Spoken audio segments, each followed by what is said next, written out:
டெல்லி வரை அதிரப்போகும் சம்பவம் இந்த தலைப்பு தான் இந்த காணொலியை நம்ம காண இருக்கோம். நாம் தமிழர் கட்சி தொடர்ச்சியாக பல சம்பவங்களை பண்ணிட்டு வராங்க.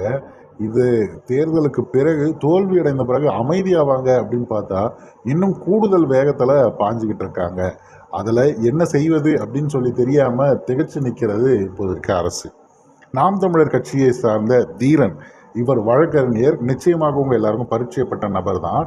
இவர் தொடர்ச்சியாக நாம் தமிழர் கட்சியை தனது ஒரு ஆதரவாக பயன்படுத்தி அவர் போடுகிற வழக்குகள் அனைத்திலையும் வெற்றி கண்டுட்டு இருக்காரு. மிக முக்கியமா சமீபத்தில் நடந்த ஒரு விஷயத்தை பத்தி நம்ம பேசியே ஆகணும்.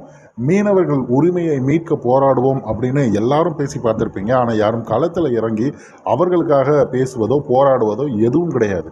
அதில் நாம் தமிழர் கட்சி போல மக்களுக்காக உண்மையும் நேர்மையுமா நிற்கிறவங்கள உங்களால் பார்க்க முடியாது. அதில் வெற்றியும் கண்டிருக்காங்கிறது தான்.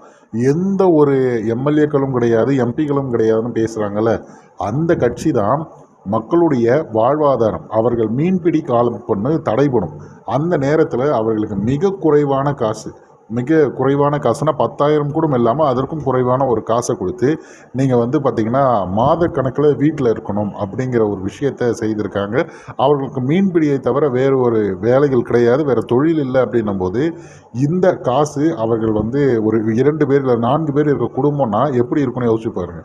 இன்னும் சொல்ல போனால் வாடகை வீடு இருக்காங்க அப்படின்னா வெறும் அந்த வாடகை கட்டவே அந்த காசு போயிருச்சுன்னா அவங்க வாழ்வாதாரம் என்ன ஆகுறதுங்கிற மிகப்பெரிய ஒரு கேள்விக்குறியான விஷயத்தோட தான் இது வரைக்கும் பயணிச்சுட்டு இருந்தாங்க.